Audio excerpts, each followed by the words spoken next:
Hello, and welcome to Section 4. In this section, I'll discuss customizations in ServiceNow. However, before we discuss customizations, I'd like to talk about the difference between client-side and server-side. This is a very important concept, not just for ServiceNow, but for any web application. Web applications are very different than your standard desktop applications, such as Microsoft Excel or a photo editor such as Photoshop. Desktop applications store the application data, such as a spreadsheet or photo, locally on your computer's hard drive and are processed using your computer's CPU, as opposed to web applications where the data and processing happen in a data center. Throughout this section and the rest of this course, when I talk about client-side, I'm referring to the browser you use to access ServiceNow, whether it be on your desktop, laptop, phone, or even tablet. When I talk about server-side, I'm referring to ServiceNow's data centers where the application servers and database servers are located and instance data is stored. Anytime you want to access data in ServiceNow, the client or browser makes a request to the servers in the ServiceNow data center over the internet. The application server receives the request and communicates to the database server where the data is stored.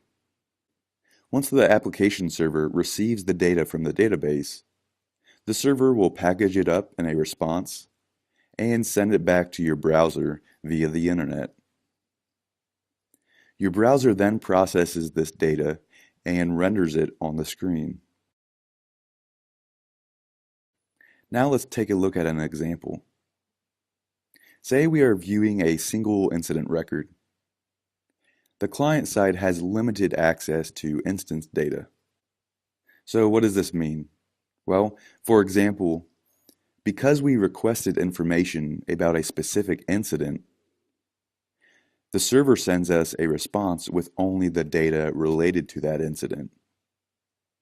If we wanted to view or access more instance data, such as another incident, a request and response to and from the servers would be required.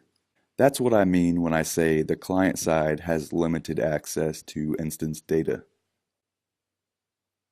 The ServiceNow data centers, or server side, is very powerful but requires network activity for the transfer of data. This naturally takes a bit of time to travel over the internet. The time it takes for a packet to leave your computer, reach ServiceNow's data center, and then return back to your computer is called the round-trip time and can be important when troubleshooting network issues. Keep in mind that no matter how fast your internet is, there will always be a slight delay due to the round-trip time. One of the greatest things about ServiceNow is its flexibility. There's very little that you cannot change or modify.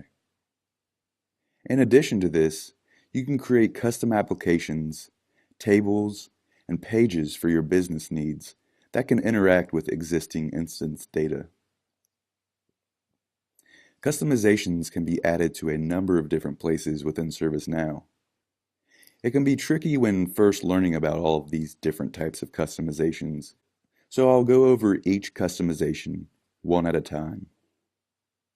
The rest of the videos in this section will cover the following customizations: client scripts, business rules, script includes, UI actions, UI policies, and data policies.